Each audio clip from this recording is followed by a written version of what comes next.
August মাসটা আসাই আমাদের জন্য খুব কষ্টের।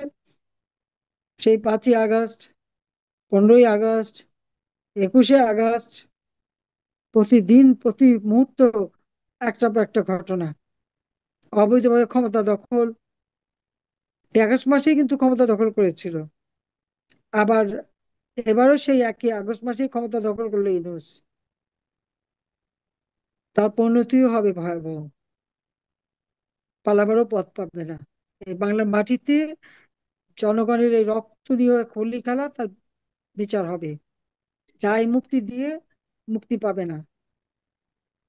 খুনি 15ই আগস্ট হত্যাকারীদের দায় মুক্তি দেওয়া হয়েছে, তাদের বিচার হয়েছে। অপারেশন ক্লিন হার্ট করে খালেদা জিয়াও দায় মুক্তি দিয়েছিল, সে দায় মুক্তিও আমরা বাদ দিয়েছি। আবার আল্লাহ দিন দেবে এবং এই বিচারও হবে। মাননীয় নেত্রী, আমরা আপনার বক্তব্যের জন্য অপেক্ষা ছিলাম। না, আমি ওই লাইন চলে গেছিল আবার। জি, তাইলে লাইনটা আপনি চলে আপনি গেছিল। হ্যাঁ, আমাদের আপনি কি শুরু শুনতে থেকে পারেন। আপনি শুনতে পাচ্ছিলেন? না, অনেকক্ষণ শুনতে পাইনি, অনেকের লাইন খারাপ ছিল, পরে আমি লিভ করলাম, লিভ করে আবার ঢুকলাম। তো মানে আমি একটু আমাদের, ওদেরও বলে দিই। তাহলে এক কি মিনিট, এক মিনিট, তোমার একটু ওয়েট করো। জি। আমি একটু করে নিই। 1লা আগস্ট শোকের মাস। এই দিন 1975 সালের 15ই আগস্ট আমাদের মহান নেতা, জাতির পিতা বঙ্গবন্ধু শেখ মুজিবুর রহমানকে নির্মমভাবে হত্যা করা হয় এই মাসে। একই সাথে হত্যা করা হয় আমার মাকে, আমার মা বেগম ফজিলাতুন্নেছা মুজিব, আমার ভাই, 3 ভাই আমার ছোট, মুক্তিযোদ্ধা ক্যাপ্টেন শেখ কামাল, মুক্তিযোদ্ধা লেফটেন্যান্ট শেখ জামাল, আমার ছোট্ট ভাইটি বয়স যার মাত্র 10 বছর, রাসেল। তাদেরকে নির্মমভাবে হত্যা করে কামাল আর জামালের নবপরিণীত বধূ সুলতানা কামাল ও পারভিন জামাল রোজি, যাদের সদ্য বিবাহিতা মেহেদির রং তখনো হাত থেকে মোছেনি। ঘাতকের নির্মম বুলেটে তাদের মেহেদির রং মনে হয় যেন আরো ঢেকে যায়। আমার একমাত্র চাচা শেখ আবু নাসের মুক্তিযোদ্ধা, তাকেও নির্মমভাবে হত্যা করে। রাষ্ট্রপতির military secretary brigadier Jamil Uddin এবং পুলিশ অফিসার সিদ্দিকুর রহমানকে হত্যা করে। একই দিনে আমার মেজফুর বাড়িতে আক্রমণ করে শেখ ফজলুল হক মনি, মুক্তিযোদ্ধা, এবং তার অন্তঃসত্ত্বা স্ত্রী আরজুমনিকে হত্যা করে। আমার সেজুপুর বাড়িতে আক্রমণ করে আমার সেজুপুপা কৃষিমন্ত্রী আব্দুর রাব সানেবাত, মুক্তিযোদ্ধা, সংগঠক, এবং তার 10 বছরের ছেলে আরিফ, 13 বছর মেয়ে বেবি, আবুল হাসান আবদুল্লাহর ছেলে 4 বছরের সুকান্ত বাবু, এবং মুক্তিযোদ্ধা, সাংবাদিক শহীদ সানিয়াবাগ এবং রেন্টু সাংস্কৃতিক কর্মী, তাদেরকে নির্মমভাবে হত্যা করে। আমি সকলের আত্মার মাগফিরাত কামনা করি।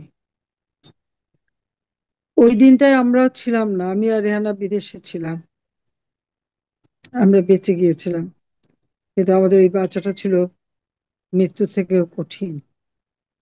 বিদেশের মাটিতে বাবা মা ভাই সব হারিয়ে একটা অসহায় অবস্থা আমরা পড়েছিলাম। ভারতের প্রধানমন্ত্রী ইন্দিরা গান্ধী আমাদের সঙ্গে সঙ্গে খবর নেন, যুগোস্লাভিয়ার প্রেসিডেন্ট মার্শাল টিটো খবর নেন। আমরা ভারতে চলে আসি, এখানেই আমরা আশ্রয় নিই। 6টা বছর বিদেশে থাকতে হয়। আমি জানি না আমার বাবার কি দোষ ছিল। সেই 1948 সালে তিনি যখন ঢাকা বিশ্ববিদ্যালয়ের আইন বিভাগের ছাত্র, তখন মাতৃভাষা বাংলা ভাষা, পাকিস্তানিরা আমাদের মাতৃভাষা কেড়ে নিতে চেয়েছিল, উর্দু ভাষা চাপিয়ে দিতে চেয়েছিল, তারই বিরুদ্ধে তিনি সংগ্রাম শুরু করেন, ছাত্রলীগ প্রতিষ্ঠা করেন 1949, এবং সেটা করতে যে জেলেও যান। পাকিস্তান আন্দোলনও তিনি করেছিলেন। আর এরপরে পাকিস্তান আমলে যখন আমাদের বাঙালিদের উপরে শোষণ বঞ্চনা শুরু হলো, তারই প্রতিবাদ তিনি করেছিলেন। ওই 48 সাল থেকে 49 সালের মধ্যে 3বার তাকে কারাবরণ করতে হয়। 1949 সালে বাংলাদেশ আওয়ামী লীগ প্রতিষ্ঠা লাভ করে। বঙ্গবন্ধু শেখ মুজিব 1 নম্বর যুগ্ম সাধারণ সম্পাদক জেলখানায় বসেই এই আওয়ামী লীগকে সুসংগঠিত করে বাংলাদেশের জনগণের অধিকার প্রতিষ্ঠার জন্য তিনি সংগ্রাম করে যান, জেল জুলুম অত্যাচার সহ্য করেন। আমরা সন্তান হিসেবে বাবার স্নেহ বঞ্চিত ছিলাম। আমাদের সাথে তো দেখা হতো কারাগারে। মনে হয় 2টো বছর একটানা আমরা আমার বাবাকে কাছে পাইনি। বাংলার মানুষকে তিনি অধিক ভালোবাসতেন। বাংলার মানুষের জন্য তিনি জীবনটা উৎসর্গ করেছিলেন এবং তারই নেতৃত্বে আমরা স্বাধীনতা অর্জন করি। তিনি ধীরে ধীরে বাঙালি জাতিকে স্বাধীনতার চেতনায় উদ্বুদ্ধ করেন। ঐতিহাসিক 7ই মার্চের ভাষণ, যার যা কিছু আছে তাই নিয়ে শত্রু মোকাবেলা করতে হবে, বাঙালি জাতি কিন্তু সেটাই করেছিলেন। অসহযোগ আন্দোলনের ডাক দেন। 25শে মার্চ পাকিস্তান হানাদার বাহিনী যখন নিরস্ত্র বাঙালির উপর ঝাঁপিয়ে পড়ে, তিনি 26শে মার্চ প্রথম প্রহরে স্বাধীনতার ঘোষণা দিয়ে যুদ্ধ চালিয়ে যাবার নির্দেশ দেন। সাথে সাথে পাকিস্তানি হানাদার বাহিনীর হাতে গ্রেপ্তার হন। এরপরই আমার মা, আমি, রেহানা, রাসেল, আমরা সবাই গ্রেপ্তার হই। ধানমন্ডি 9 নম্বর, সেই সময় 18 নম্বর রোড ছিল, এখন 9-এ 26 নম্বর বাড়ি, একতলা একটা বাড়ি ছিল। সেই বাড়িতে আমাদের গ্রেপ্তার করে রাখে। আমাদের ধানমন্ডি 32 নম্বর বাড়িতে লুটপাট হয়। কি চেয়েছিলেন বঙ্গবন্ধু শেখ মুজিবুর রহমান? বাঙালি জাতির মুক্তি। শিক্ষায় দীক্ষায় সব দিক থেকে বাঙালি জাতি উন্নত হবে। স্বাধীনতার পরটা তিনি দিয়েছিলেন সংবিধান। একটা স্বল্পোন্নত দেশ হিসেবে বাংলাদেশকে গড়ে তোলেন। বাংলাদেশের মানুষের অর্থনৈতিক মুক্তি অর্জনের জন্য জাতীয় ঐক্যের ডাক দেন, দ্বিতীয় বিপ্লবের কর্মসূচি দেন এবং এর ফলে বাংলাদেশের মানুষের জীবন মান উন্নত হতে শুরু করে। প্রবৃদ্ধি 9%-এ উন্নীত হয়, যা আজ পর্যন্ত কেউ করতে পারেনি। যখনই এদেশের মানুষের জীবনের শান্তি নিরাপত্তা চলে আসে, সে যুদ্ধের ভয়াবহতা কাটিয়ে ওঠে। পাকিস্তানি হানাদার বাহিনী কর্তৃক আল বদর, রাজাকার, আল শামস বাহিনী গড়ে তোলা হয়। সেই গোলাম আজম, মতিউর রহমান নিজামী, আব্দুল আলিম, আব্দুল মান্নান, আব্দুল সোবান সব, আর অনেকেই, কাদের মোল্লা, মানে কত নাম বলবো আমি। আমাদের যে ফরিদপুরের প্রত্যেকে এই সব বাহিনীর সাথে জড়িত ছিল। তখন তারা যুবক ছিল। গণহত্যা চালানো, বুদ্ধিজীবীদের হত্যা করা, একই সাথে আমাদের নারীদের তুলে নিয়ে পাকিস্তানি হানাদার বাহিনীর হাতে তুলে দেওয়া হয়। দিনের পর দিন, দিনের পর দিন এদের এই নারীদের উপর পাশবিক অত্যাচার চলে। তারা গণহত্যা শুরু করে। জাতির পিতা বঙ্গবন্ধু শেখ মুজিবের বিরুদ্ধে মিথ্যা মামলা দেওয়া হয়, পাকিস্তানে কারাগারে নিয়ে অকথ্য অত্যাচার নির্যাতন করেছিল। জাতির পিতার নির্দেশে মুক্তিযুদ্ধে আমরা বিজয় অর্জন করি। বিজয়ের পর আন্তর্জাতিক চাপে পাকিস্তানি শাসক ইয়াহিয়ার পতন ঘটে। তারপরে তিনি মুক্তি পান, ফিরে আসেন বাংলাদেশের মানুষের কাছে।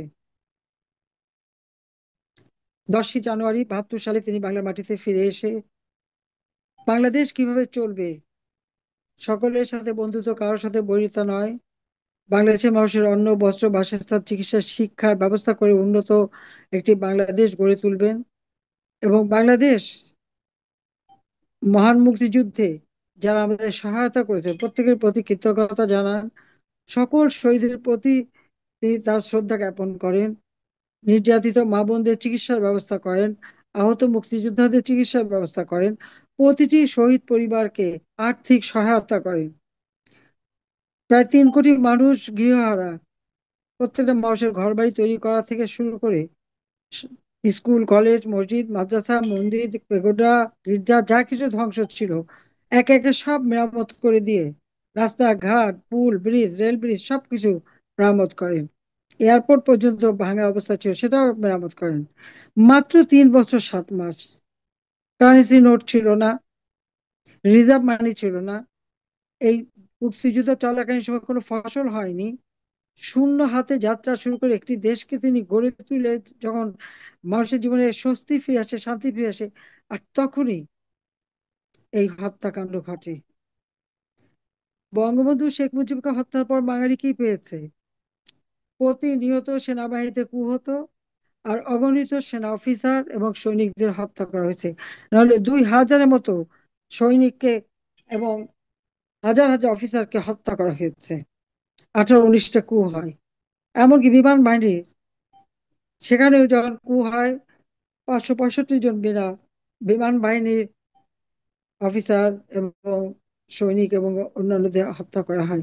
জিয়াউর রহমান অবৈধভাবে ক্ষমতা দখল করে একে একে আমাদের মুক্তিযুদ্ধের চেতনাকে নস্যাৎ করে, মার্শাল ল জারি করে, সংবিধান সঙ্গিনের খোঁচায় ক্ষতবিক্ষত করে, জনগণের ভোটের অধিকার কেড়ে নেয়।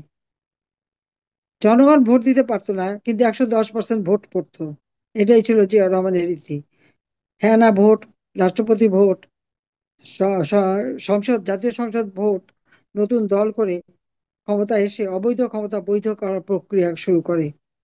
এবং তারই পদাঙ্ক অনুসরণকারী জেনারেল এরশাদও ওই একই পদাঙ্ক অনুসরণ করে। জনগণের ভোটের অধিকার কেড়ে নেওয়া হয়।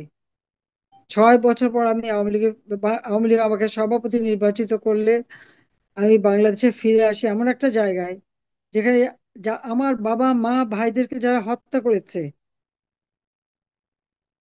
তাদেরকে ইন্ডেমনিটি দেওয়া হয়েছে। আমরা যারা আপনজন হারিয়েছি 15ই আগস্ট, আমাদের বিচার চাবার কোনো অধিকার ছিল না। আমার বাবা মা ভাইদের হত্যা করেছে, আমি মামলা করতে পারবো না, বিচার চাইতে পারবো না। ঠিক একইভাবে 15 আগস্টে যারা নিহত শাহাদত বরণ করেছে প্রত্যেকের একই অবস্থা ছিল। এবং তারা পুরস্কৃত হয়েছিল। জিয়া রহমান তাদের বিভিন্ন দূতাবাসে চাকরি দিয়েছিল, ব্যবসা বাণিজ্য করতে দিয়েছিল। এরশাদ এই কর্নেল ফারুকের দল করার সুযোগ করে দিয়েছিল। নির্বাচনে, রাষ্ট্রপতি নির্বাচনে সে প্রার্থী হয়েছিল। খালেদা জিয়া 15ই ফেব্রুয়ারি 96 সালে নির্বাচনে খুনি রশিদ এবং হুদাকে জনগণের ভোট চুরি করে তাদেরকে পার্লামেন্টে বসায়। কর্নেল রশিদ, তাকে তো লিড অফ দ্য অপোজিশনের সিটে বসিয়েছিল খালেদা জিয়া, যদিও ওই পার্লামেন্ট টেকে নাই। 15ই ফেব্রুয়ারি খালেদা জিয়া ভোট চুরি করে ক্ষমতা আসে।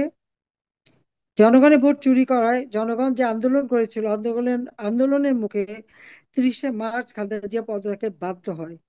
তারপর নির্বাচন হয় জুন মাসে 12 তারিখে। সেই নির্বাচনে আওয়ামী লীগ জয়লাভ করে সরকার গঠন করে।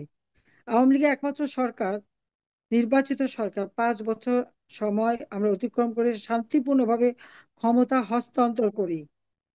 বাংলাদেশের ইতিহাসে শান্তিপূর্ণভাবে ক্ষমতা হস্তান্তরের আর কোনো ইতিহাস নাই।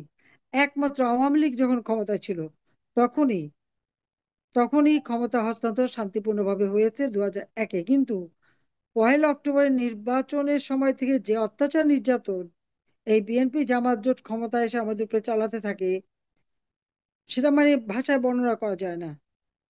ঠিক আজকে যেমন এখন ওই বিএনপি জামাত এবং ওই খুনি ফ্যাসিস্ট সুদখোর ইউনূস ক্ষমতা অবৈধভাবে দখল করেছে, অবৈধভাবে ক্ষমতায় বসে ঠিক যেভাবে আমাদের নেতা কর্মী মুক্তিযোদ্ধা তাদের উপর আক্রমণ করছে, এই কাজই একই রকম প্রায় ওই 2001 সাল থেকে 2006 সাল পর্যন্ত বিএনপি যে আমাদের দুঃশাসন, তাদের দুর্নীতি, জঙ্গির উত্থান, গ্রেনেড হামলা, অস্ত্র চোরা কারবারি, সেই 10 ট্রাক অস্ত্র মামলা, এই নানা ধরনের অপকর্ম করে বাংলাদেশটাকে যেন একটা জঙ্গি রাষ্ট্র এবং অরাজকতায় নিয়ে আসে। এমার্জেন্সি ডিক্লেয়ার হয়, সবার আগে আমাকেই গ্রেপ্তার করে এবং অজস্র মামলা আমার বিরুদ্ধে। খালেদা জিও আমার বিরুদ্ধে প্রায় 1 ডজনের উপরে মামলা দিয়েছিল। যে কটা ভালো কাজ জনগণের জন্য করেছি, সেনাবাহিনীর জন্য যে সমস্ত অস্ত্র কিনেছি, বিমান বাহিনীর জন্য MiG-29 কিনেছি, নৌবাহিনীর জন্য ফ্রিগেট কিনেছি, প্রত্যেকটা ক্ষেত্রেই 2টা 4টা করে মামলা। এমনকি যে প্ল্যানেটোরিয়াম করেছিলাম তার জন্য মামলা। মানে যা কাজ জনগণের জন্য করেছি সব কিছুর জন্য মামলা। তো ওই মামলায় তদন্ত করে কিছুই তারা পায়নি, কিন্তু তত্ত্বাবধায়ক সরকার এসে আরো মামলা দিল। একের পর এই নির্যাতন আমাদেরকে আমি বিরোধী দলে ছিলাম, তারপর আমার বিরুদ্ধে এই ধরনের হয়রানি। ওই অবস্থা থেকেও বাংলাদেশের মানুষ আন্দোলন করে, ছাত্র শিক্ষক আন্দোলন করে, 2008-এ নির্বাচন দিতে বাধ্য হয়। সেই নির্বাচনে এই আওয়ামী লীগ জাতির পিতা বঙ্গবন্ধু শেখ মুজিবের হাতে গড়া। 2008-এর নির্বাচনে আমরা 59 সিটে নির্বাচন করি, 41টা সিট আমাদের শরিক দলকে দিয়ে দিই। আমরা বেশি দিয়েছিলাম কিন্তু তাদের প্রার্থী ছিল না, সেগুলি ডিসকোয়ালিফাইড হয়ে যায়। এই 259টি সিটে নির্বাচনে অংশগ্রহণ করে নৌকা মার্কা 48% ভোট পেয়েছিল। যদি ওই 41টাও যদি নৌকা মার্কা থাকতো তো আমাদের ভোটের পার্সেন্ট আরো বাড়তো। আর বিএনপি জামাত 20 দলীয় জোট পেয়েছিল মাত্র 32% ভোট, সিট পেয়েছিল 29টা, উপনির্বাচনে একটা। আর আমরা সিট পেয়েছিলাম 230টা, উপনির্বাচনে 3টা। যে আস্থা বিশ্বাস বাংলাদেশের মানুষ আওয়ামী লীগের উপর রেখেছিল, আমরা তার মর্যাদা দিয়েছি। 2008-এর নির্বাচনী ইশতেহারে আমরা দিন বদলের সনদ ঘোষণা করেছিলাম। বাংলাদেশকে আরো উন্নত করব সেই প্রতিজ্ঞা নিয়েছিলাম। সেই মোতাবেক আশু করণীয়, মধ্যমেয়াদী, দীর্ঘমেয়াদী এবং প্রেক্ষিত পরিকল্পনা করে পঞ্চবার্ষিকী পরিকল্পনার মাধ্যমে আমরা দায়িত্ব বিমোচন করেছি। বিদ্যুৎ উৎপাদন, প্রত্যেক ঘরে ঘরে মানুষের ঘরে বিদ্যুৎ পৌঁছে দিয়েছি। আমাদের সাক্ষরতার হার 78.8 ভাগে উন্নীত করেছি। মানুষের আয়ুষ্কাল 59 বছর থেকে আমরা 73 বছর উন্নীত করেছি। বাংলাদেশের রাস্তাঘাট, পুল, ব্রিজ, অবকাঠামোগত উন্নয়ন, হাসপাতাল, চিকিৎসা সেবা, মেডিকেল বিশ্ববিদ্যালয় থেকে শুরু করে প্রতিটি ক্ষেত্রে বাংলাদেশ উন্নত হয়েছে। শুধু আমাদের জন্য, এমনকি মাদ্রাসা শিক্ষার উন্নতি করা, দাওরায়ে হাদিসকে মাস্টার ডিগ্রির সম পরিমাণ মর্যাদা দেওয়া, ইসলামিক আরবি বিশ্ববিদ্যালয় তাদের সার্টিফিকেট পাওয়ার জন্য ব্যবস্থা করে দেওয়া, তাদের কারিগরি শিক্ষা, প্রযুক্তি শিক্ষার ব্যবস্থা, ডিজিটাল বাংলাদেশ গড়ে তোলা, স্যাটেলাইট বঙ্গবন্ধু 1 উৎক্ষেপণ করা।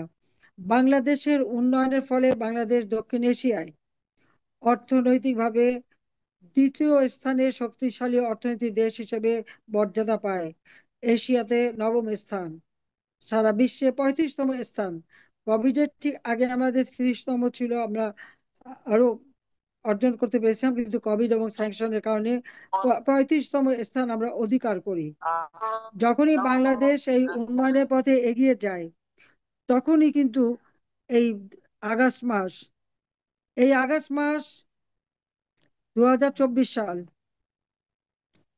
আবার আমাদের উপরে নেমে আসে নির্যাতন। আওয়ামী লীগ দেশের উন্নতি করে যাচ্ছে, আওয়ামী লীগ মানুষের কল্যাণ করে যাচ্ছে, আওয়ামী লীগ মানুষের মঙ্গল করে যাচ্ছে, এটা যদি তাদের পছন্দই না, এটাই হচ্ছে আমাদের দুর্ভাগ্য। আজকে বাংলাদেশের অবস্থাটা কি? আমরা যে বাংলাদেশকে রেখে এসেছিলাম, যার দারিদ্র্যের হার 41 ভাগ থেকে আমরা কমিয়ে 18 ভাগে নামিয়েছিলাম, হত দরিদ্রের হার 25 ভাগ থেকে 5 ভাগে নামিয়ে নিয়েছিলাম, কিন্তু সেই বাংলাদেশ আর নেই। এখন আবার দারিদ্র্যের হার বেড়েছে, আবার বাংলাদেশের মানুষের ভাগ্য নিয়ে ছিনিমিনি খেলা হচ্ছে।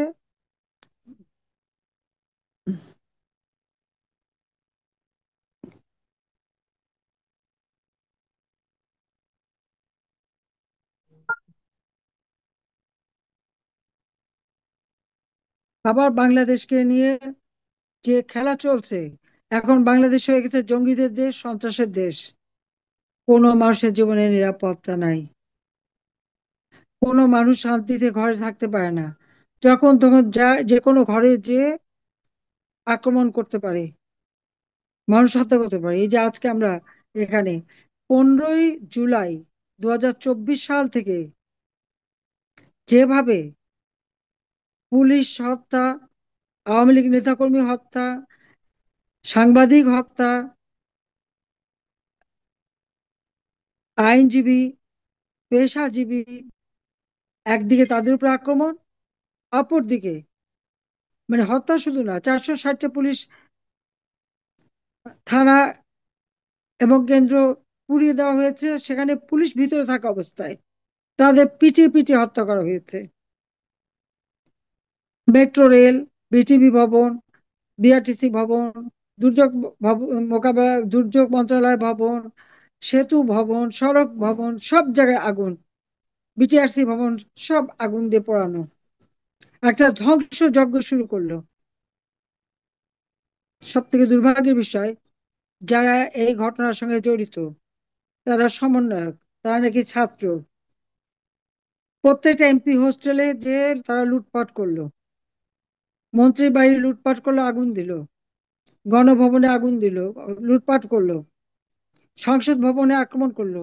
সব থেকে ঘৃণ্য কাজ যেটা করেছে তারা, জাতির পিতা বঙ্গবন্ধু শেখ মুজিবকে অবমাননা করেছে। 15ই আগস্ট তাকে হত্যা করেছিল। আর আমরা দেখলাম 15ই জুলাইয়ের পর থেকে সেই আগস্ট মাস পর্যন্ত এসে 32 নম্বরে এই 5ই আগস্ট আগুন দিয়ে পোড়ানো হলো, লুটপাট করা হলো। আর 5ই ফেব্রুয়ারি বোলডোজার দিয়ে ভাঙা হলো। কেন? কেন এই আক্রমণটা আমি জানতে চাই। ওই বাড়িটা কি অপরাধ করেছে? 32 নম্বর বাড়ি থেকে জাতির পিতা বঙ্গবন্ধু শেখ মুজিবুর রহমান স্বাধীনতার ঘোষণা দিয়েছিলেন। সেই 32 নম্বর বাড়ি, সেখানেই তো তাকে নির্মম ভাবে হত্যা করা হয়েছিল। সেই দেয়াল এখনো রক্তের দাগ, সেই দেয়াল এখনো বুলেট চিহ্ন। তারা সবকিছু, যেটুকু স্মৃতিচিহ্ন ছিল সব তো লুটপাট করেছিল। তারপর যেটুকু স্মৃতিচিহ্ন ছিল, আমরা দুই বোন এই বাড়িতে ভোগ করিনি। এবং 32 নম্বর বাড়িটা কিন্তু নিলাম হয়ে গিয়েছিল, কারণ এটা হাউস বিল্ডিং কর্পোরেশন লোন নিয়ে তিল তিল করে আমার মা গড়ে তুলেছিলেন। আমি 81 সালে যখন ফিরে আসলাম, একদিন পত্রিকায় সেখানে দেখি প্রজ্ঞাপন, 32 নম্বর বাড়ি নিলাম। কেন? লোন দেওয়া হয়নি। লোন দেবে কে? আমার মা লোন শোধ করতেন, তাকে তো হত্যা করা হয়েছিল। তারপর সে কোথেকে দেবে? আমি হাউস বিল্ডিং এর সাথে যোগাযোগ করলাম, তবে তারা অত্যন্ত ভদ্রতার সাথে সমস্ত, সামান্য লোন ছিল, খুব বেশি না, বোধহয় 10-12 হাজার টাকা না 18 হাজার টাকা ছিল, তা সেটা আর নিল না। তার দলিলটা আমাকে দিয়ে দিল। আমি আর রেহানা ওই বাড়িটা বঙ্গবন্ধু মেমোরিয়াল ট্রাস্ট করে জনগণের সম্পদ জনগণকে দান করে দিয়েছিলাম। আমরা যখন বাড়িটা তুলে দিই, আমাদের কিন্তু ঢাকায় কিছু ছিল না, কোনো বাড়িঘর কিছু ছিল না, কোথায় থাকবো কোনো ঠিকানা নাই। তারপরে আমরা ওই বাড়িটাই দান করে দিই। তখন কেবলই মনে হতো, আমরা, বাবা তো সারা জীবন এদেশের মানুষের জন্যই জীবন দিয়ে গেছেন, সারা জীবন এদেশের মানুষের কথাই ভেবেছেন। সারাটা জীবন তিনি এদেশের মানুষকে কিভাবে উন্নত জীবন দিবেন সেই কথা চিন্তা করেছেন। তাহলে আমরা, এই সম্পদ তো আমাদের না, এটা তো জনগণের সম্পদ। তো তিনি বলছেন যে এদেশের মানুষকে তিনি গভীরভাবে ভালোবাসেন, তাই আমরা জনগণকে দিয়ে দিয়েছিলাম। ওটা একটা স্মৃতি জাদুঘর। বিশ্বের বড় বড় অনেক নেতা, অনেক মানে জ্ঞানী গুণী বিজ্ঞানী লোক, আমার লোক ওখানে এসেছে, ওই বাড়িতে দেখেছে, ভিজিট করেছে, ভিজিটের বুকে লিখেছে। এত সাদা সিধা একটা জীবন যাপন একটা দেশের রাষ্ট্রপতি, পৃথিবীর কোন দেশে আছে এই দৃষ্টান্ত? আমার মা তো কখনো ওই প্রধানমন্ত্রী বাসভবনে যেও থাকেননি। তার ওই ছোট্ট কুড়ি ঘর, ওইটাতেই উনি ছিলেন, ওই ছোট্ট বাড়িটাতেই ছিলেন। এখন তো দেখি ক্ষমতা যাওয়ার সাথে সাথে এক একজনের বাড়ি গাড়ি শান শওকত টাকা পয়সা অস্থির হয়ে পড়ে। কই? আমার মা, আমরা, আমাদের পরিবার, আমার বাবা তা তো করেননি, ওই বাড়িতেই ছিলেন। তার একটা দৃঢ় বিশ্বাস ছিল, এই বাঙালি কখনো তাকে মারতে পারে না। অনেকে তাকে সতর্ক করেছেন, অনেক রাষ্ট্রপ্রধান সরকার প্রধানও সতর্ক করেছেন, কিন্তু তিনি কি কিছুতেই বিশ্বাস করতে পারতেন না যে এই বাঙালি তাকে মারতে পারে। আর সেই বাঙালি সেনাবাহিনীর কিছু বিপদগামী, তারাই কিন্তু তাকে নির্মমভাবে হত্যা করলো। যারা আমাদের চিরচেনা, প্রতিনিয়ত আমাদের বাড়িতে আসতো, আমাদের বাড়ি বা আমার সেজুপুর বাড়ি বা এখানে যারাই আসা যাওয়া করছে, এদের মধ্যে থেকেই তো হত্যাকাণ্ডটা ঘটানো হলো। মোস্তাক বেইমানি করলো, সাথে জিয়াউর রহমান তার দোসর।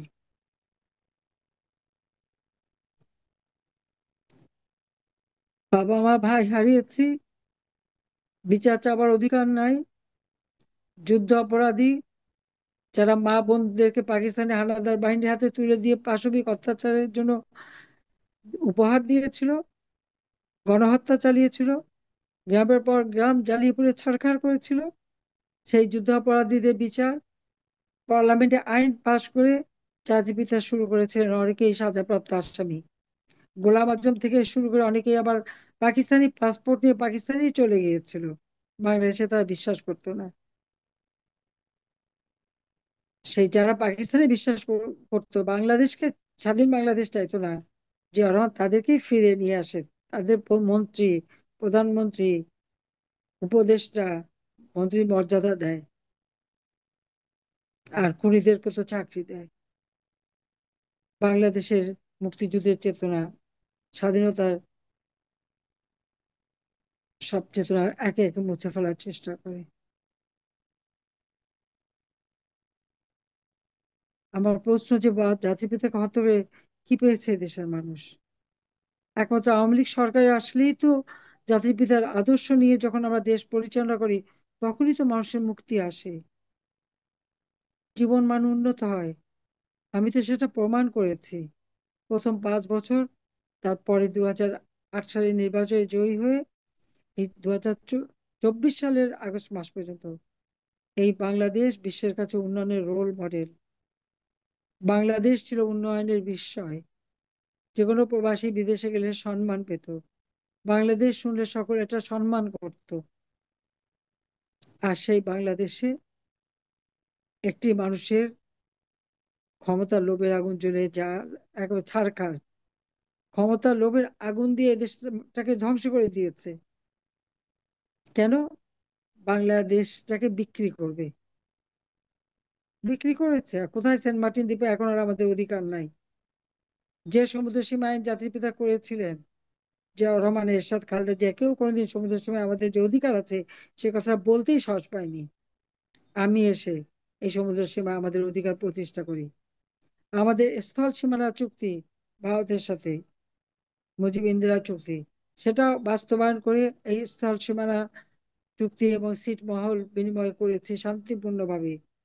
পার্বত্য চট্টগ্রামে সেই 76 সাল থেকে সেখানে অশান্ত পরিবেশ, ইনসার্জেন্সি অ্যাক্টিভিটিস, 64,000 লোক ভারতে রিফিউজি হিসাবে আশ্রয় নিয়েছিল।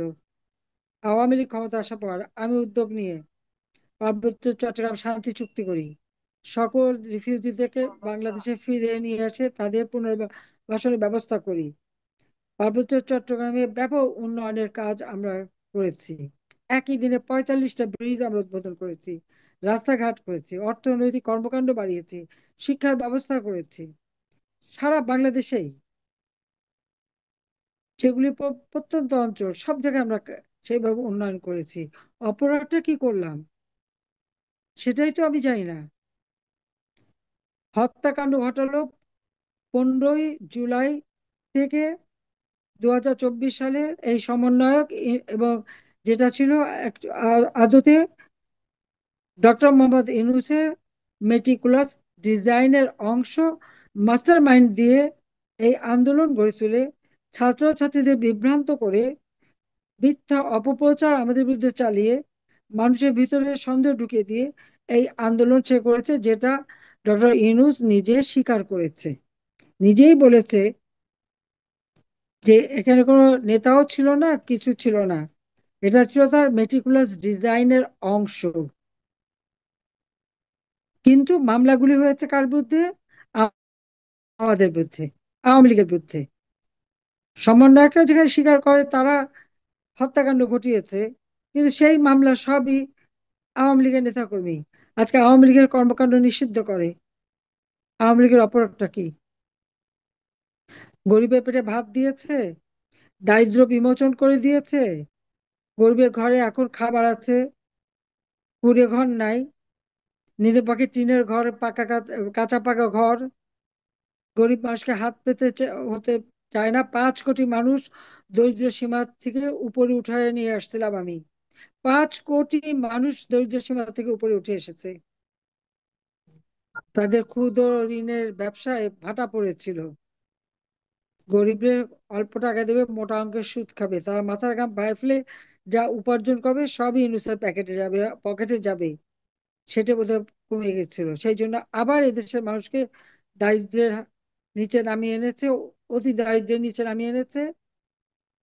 18%, আমরা 18% যেখানে দারিদ্র্যের হার, আজকে তা প্রায় 20-25% উঠে গেছে। অতি দারিদ্র যেখানে 5%, তা এখন 10-12% উঠে গেছে।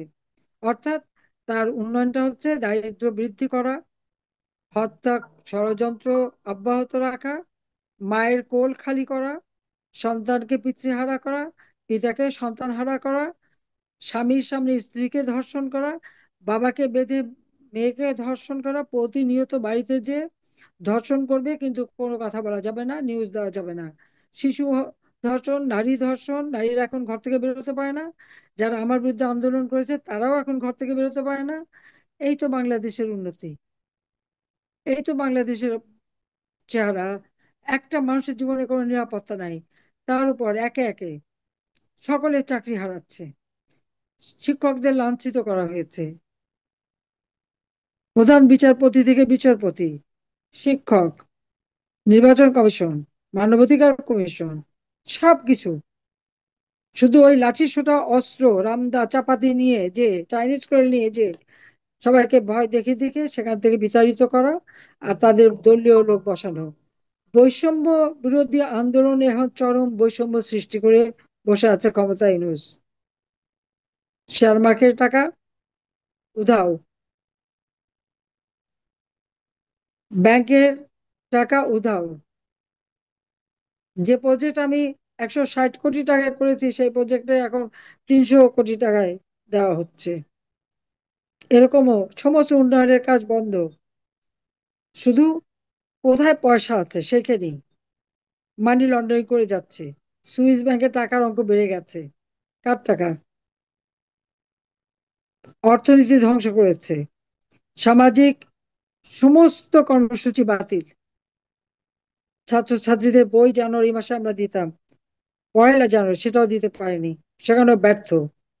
শিক্ষার পরিবেশ নষ্ট করেছে। ছাত্রলীগ করলে লেখাপড়া করা যাবে না, মুক্তিযোদ্ধারা লেখাপড়া করতে চাবে না, এটা কেমন ধরনের কথা? এই অবস্থা আজকে সৃষ্টি। আর এই যে ঘরে ঘরে যে মানুষ হত্যা, আওয়ামী লীগের নেতা কর্মীকে নির্বিচারে হত্যা করে যাচ্ছে, কেন? সেখানে আমার প্রশ্ন, কি অপরাধ করেছে আওয়ামী লীগ যে এইভাবে তাদেরকে হত্যা করা হবে? দেশের স্বাধীনতা নিচ্ছে তাই পরাজিত প্রভুদেরকে সহযোগিতা করা, এটাই তাদের উদ্দেশ্য।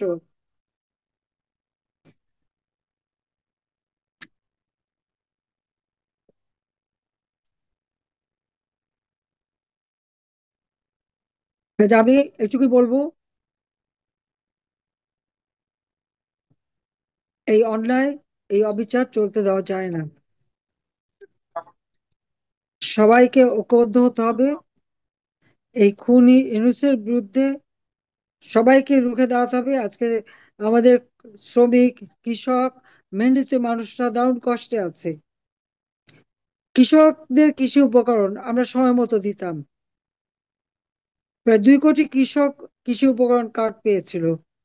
1,08,00,000 কৃষককে 10 টাকায় অ্যাকাউন্ট খোলার ব্যবস্থা করে দিয়েছিলাম, ভর্তুকির টাকা সরাসরি তাদের কাছ থেকে যেত। শ্রমিকের মজুরি আমরা বাড়িয়েছিলাম, যেটা 1,600 টাকা পেয়েছিলাম তা 12,000 টাকায় আমি উন্নীত করেছিলাম। কর্মসংস্থানের ব্যবস্থা করেছি, মাথাপিছু আয় বেড়েছে। আজকে কাজ নেই, মাথার ঘাম পায়ে ফেলে যে টাকা কামাই করে তা দিয়ে একবেলা সন্তান সন্ততিকে খেতে দিতে পারে না। সামাজিক নিরাপত্তার যত কাজ সব বন্ধ। 1 কোটি পরিবারের জন্য 30 টাকা কেজিতে যাতে চাল কিনতে পারে পারিবারিক কার্ড করে দিয়েছিলাম টিসিবির মাধ্যমে, সেটাও প্রায় বন্ধ। তা থেকে 43 লক্ষ কার্ড বাদ দিয়েছে। টাকাগুলি কার পকেটে গেল? বয়স্ক ভাতা, বিধবা ভাতা, প্রতিবন্ধী ভাতা, সব ভাতাগুলি কার পকেটে গেল? কেন মানুষ পায় না? বিনা পয়সায় আমরা যারা কর্মহীন তাদেরকে খাদ্য দিতাম, 30 কেজি করে চাল প্রতি মাসে দিতাম, সেটাও বন্ধ। মানুষের মাঝে আজকে হাহাকার, ঘরে ঘরে কান্না। ঘরে ঘরে বিদ্যুৎ পৌঁছে দিয়েছিলাম, এখন বিদ্যুৎ নাই কেন? ইন্ডাস্ট্রি চালাতে পারে না, বিদ্যুতের অভাব, টাকার অভাব, ব্যাংকে গেলে টাকা পায় না, শ্রমিকের বেতন দিতে পারে না, রানিং ক্যাপিটাল পায় না। এটা কোন ধরনের কাণ্ড? দেশটাকে ধ্বংস করতে এসেছে। দেশের মানুষের জীবনে কোনো নিরাপত্তা দিতে পারছে না। আর কোনো সংবাদ পরিবেশন হবে না। প্রত্যেকটা টেলিভিশন, রেডিও, সংবাদপত্র ইউনুসের ওই এজেন্টদের দ্বারা নিয়ন্ত্রিত। নিউজ সেন্টারে বসে যে কন্টেন্ট তৈরি করে দিতে হবে, শুধু সেইটাই বলতে হবে, তার বাইরে কেউ একটা কথা বলতে পারবে না। হাজার হাজার সাংবাদিক চাকরি হারিয়েছে, অ্যাক্রেডিটেশন কার্ড বাতিল করে দিয়েছে, 8 জন সাংবাদিককে নির্মমভাবে হত্যা করেছে, 38 জন কারাগারে বন্দী, সবার বিরুদ্ধে হত্যা মামলা, নানা মামলা। ইউনুস আর কিছু না পারুক, ডক্টর ইউনুস একটা কাজে পারদর্শী, সেটা হলো মামলা দেওয়া। হত্যা মামলার তো কোনো সীমা নাই। আওয়ামী লীগের অন্তত 5 থেকে 7 লক্ষ লোক এই মামলা, আর আসামি তো সীমাহীন। কত লক্ষ যে আসামি, এটা এক একটা মামলায় যতজন আসামি, সেটাকে প্রত্যেকটা মামলা হিসেবে ধরে যদি হিসাব করে তো কত হয় একটু খুঁজে বের করে। আওয়ামী লীগের নেতাকর্মী, বর্ষিয়ান নেতাকর্মী, তাদেরকে হাতে হাত করা বেঁধে নিয়ে আসে, 70, 80 বছর, 85 বছর বয়স, 82 বছর বয়স, যারা মুক্তিযোদ্ধা, তাদের গলায় জুতোর মালা। আর যারা রাজাকার, একই দিনে 1200 লোকরে যেখানে এই রংপুরে হত্যা করেছে, যার সাজা হয়েছে, তাকে মুক্তি দিয়ে তাদের গলায় আজকে ফুলের মালা, আর মুক্তিযোদ্ধার গলায় জুতার মালা। কারণ মুক্তিযোদ্ধারা দেশ স্বাধীন করে দিয়েছে।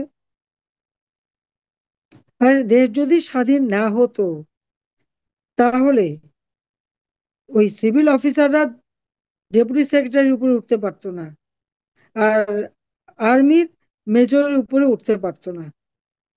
6 দফা দেবার পরে 2% বাড়িয়েছিল, বাঙালির কোনো স্থান ছিল না। একথা সবাই ভুলে গেছে। জাতির পিতা বঙ্গবন্ধু শেখ মুজিব দেশটা স্বাধীন করেছে বলেই না আজকে মেজররা মেজর জেনারেল, জেনারেল হতে পারছে, লেফটেন্যান্ট জেনারেল হতে পারছে। সিভিল অফিসাররা ডেপুটি সেক্রেটারি থেকে সচিব, প্রিন্সিপাল সেক্রেটারি, ক্যাবিনেট সেক্রেটারি হতে পারছে। দেশের ছেলেমেয়েরা ডিজিটাল বাংলাদেশ পেয়েছে, লেখাপড়া শেখার সুযোগ পাচ্ছে, বিদেশে যাওয়ার সুযোগ পাচ্ছে, পাসপোর্ট পাচ্ছে, একটা দেশ পেয়েছে। আর এই স্বাধীনতা না আনলে কি হতো? বিদেশে যেতে হলে, ভিসা নিতে হলে ওই করাচিতে যে ভিসা নিতে হতো। আমি যখন 69 সালে বিদেশে গিয়েছিলাম, ঢাকায় বসে দেয়নি, আমাকে করাচি আগে যেতে হয়েছে, একদিন থাকতে হয়েছে, ওখান থেকে ভিসা নিয়ে ইটালিতে যেতে হয়েছে। এই এই ভূখণ্ড থেকে তখন কোনো আমদানি রপ্তানি হতো না। বঙ্গবন্ধু দেশ স্বাধীন করেছিলেন বলেই তো এই ব্যবসা বাণিজ্য ইন্ডাস্ট্রি সব গড়ে উঠেছে। সেটা ভুলে যায় কেন? সেটা ভুলে যায় কেন, সেটা আমার প্রশ্ন। যে কি অপরাধ তিনি করলেন? বঙ্গবন্ধুকে ফ্যাসিস্ট বলে, যে স্বাধীনতা এনে দিল, যে যুদ্ধ বিধ্বস্ত দেশ গড়ে তুলে যিনি স্বল্পোন্নত দেশে উন্নীত করে দিয়ে গেলেন, তার বিরুদ্ধে কুৎসা রটনা করতে লজ্জা করে না? আর আমরা আওয়ামী লীগ আসার পরে বাংলাদেশকে উন্নয়নশীল দেশের মর্যাদা এনে দিলাম, আর আমাদের অপরাধ হয়ে গেল মিথ্যা মামলা দিয়ে হয়রানি। আমি, রেহানা, আমাদের বাচ্চারা কি করেছে? আমরা ক্ষমতায় ছিলাম 20 বছর, কিন্তু আমাদের তো কোনো পরিবর্তন হয়নি। আমাদের জীবন মান আমরা একই রকম রেখেছি। আমাদের বাচ্চারা নিজেরা পড়াশোনা করেছে, বিশ্বের সেরা ইউনিভার্সিটি থেকে তারা ডিগ্রি নিয়েছে, কেউ অক্সফোর্ড, কেউ Harvard, LSC, school, London university, বিভিন্ন জায়গা থেকে টিউলিপের পিছনে লেগেছে। টিউলিপ তো ডাবল মাস্টার্স,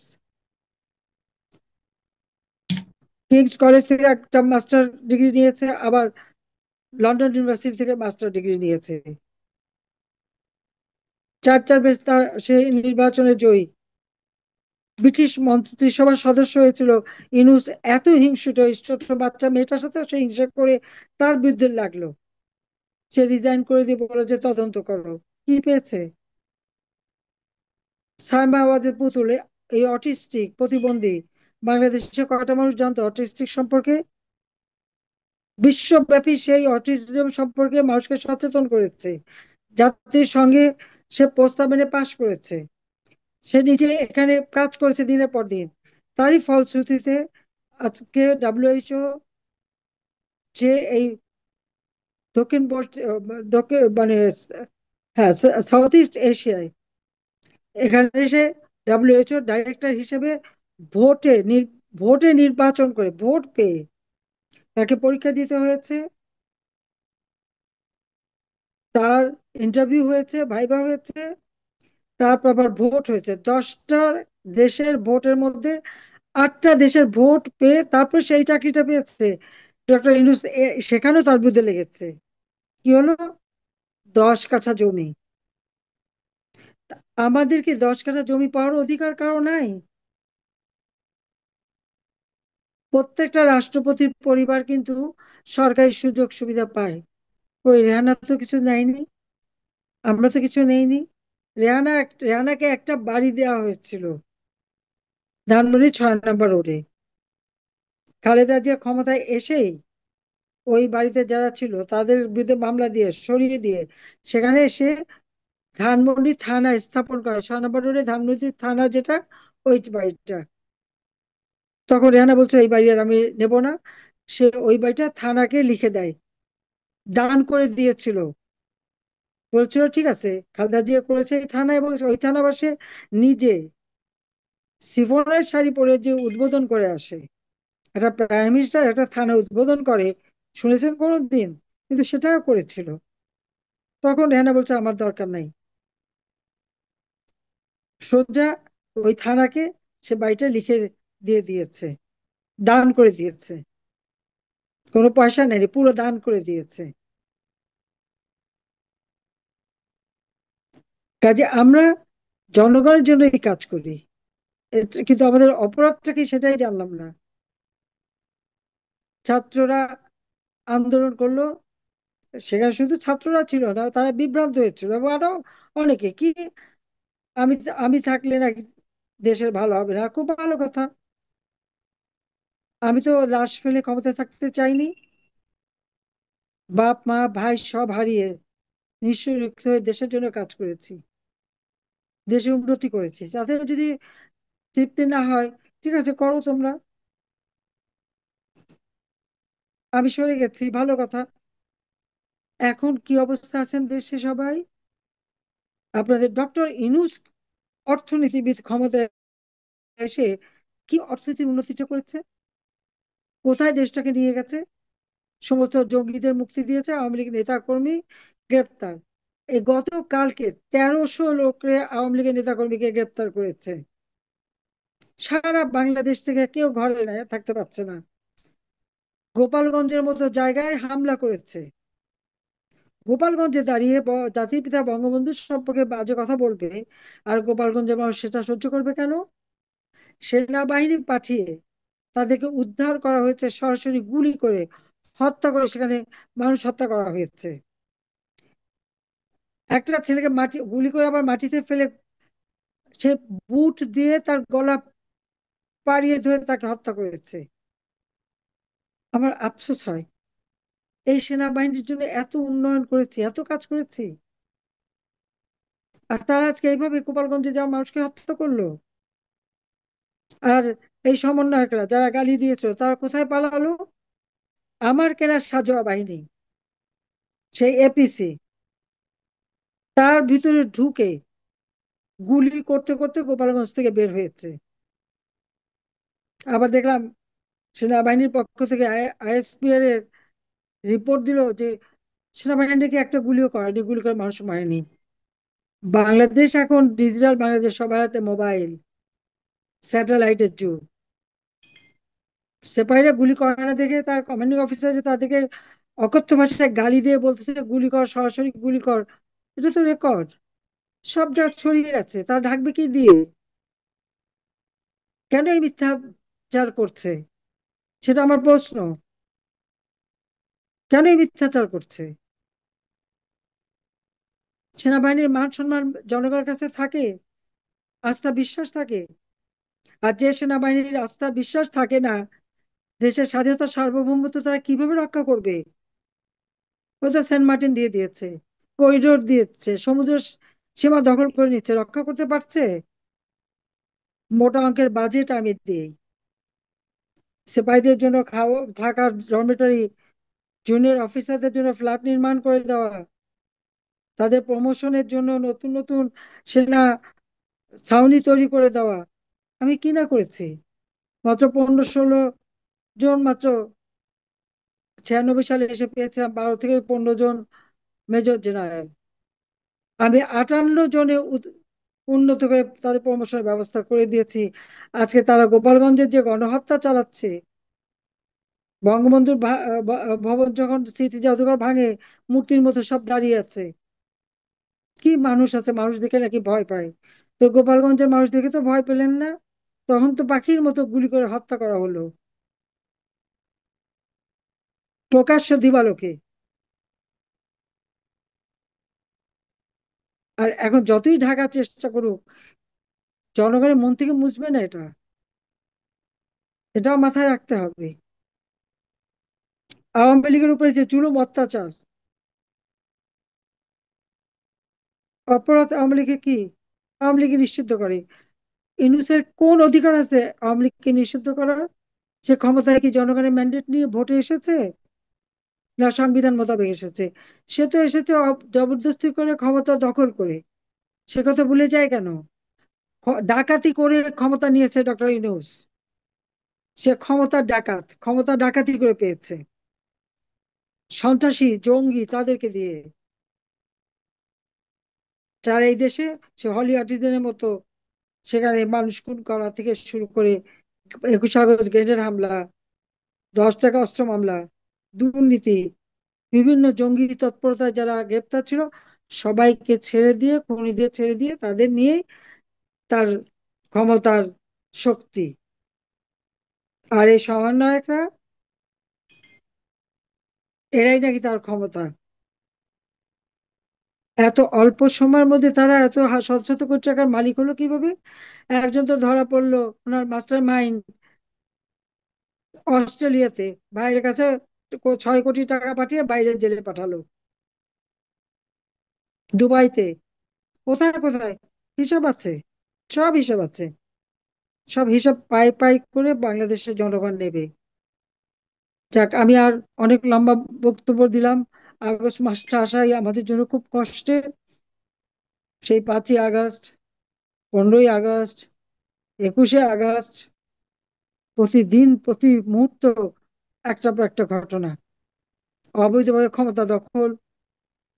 এই আগস্ট মাসেই কিন্তু ক্ষমতা দখল করেছিল, আবার এবারও সেই একই আগস্ট মাসেই ক্ষমতা দখল করলো ইউনূস। তার পরিণতিও হবে ভয়াবহ, পালাবারও পথ পাবে না। এই বাংলার মাটিতে জনগণের এই রক্ত নিয়ে খলি খেলা, তার বিচার হবে। দায় মুক্তি দিয়ে মুক্তি পাবে না। খুনি, 15 আগস্ট হত্যাকারীদের দায় মুক্তি দেওয়া হয়েছে, তাদের বিচার হয়েছে। অপারেশন ক্লিন হার্ট করে খালেদা জিয়াও দায় মুক্তি দিয়েছিল, সেই দায় মুক্তিও আমরা বাদ দিয়েছি। আবার আল্লাহ দিন দেবে, এবং এই বিচারও হবে। যারা আজকে স্বজনহারা বেদনা নিয়ে উপস্থিত, তাদেরকে আমার সমবেদনা জানাচ্ছি, সহানুভূতি জানাচ্ছি। আমি আর কোনো সান্ত্বনা দেব না, বলবো আমাদের দিকে তাকান। একটা শোক মানুষ সইতে পারে না, আর আমরা কি শোক নিয়ে চলছি। হ্যাঁ, জীবন থেমে থাকে না, জীবন চলে, কিন্তু সে যন্ত্রণা যার, সেই ভোগ করতে পারে, সেই জানে। আপনারা সবাই ভালো থাকেন, সুস্থ থাকেন, ইনশাল্লাহ বাংলাদেশ আবার ফিরে আসবে। জাতির পিতার রক্তে গড়া এই বাংলাদেশ কখনো বৃথা যাবে না, 30 লক্ষ শহীদের রক্ত গড়া বাংলাদেশ বৃথা যাবে না। এই স্বাধীনতা সমুন্নত রেখেই আমরা এগিয়ে যাব। জয় বাংলা, জয় বঙ্গবন্ধু, বাংলাদেশ চিরজীবী হোক।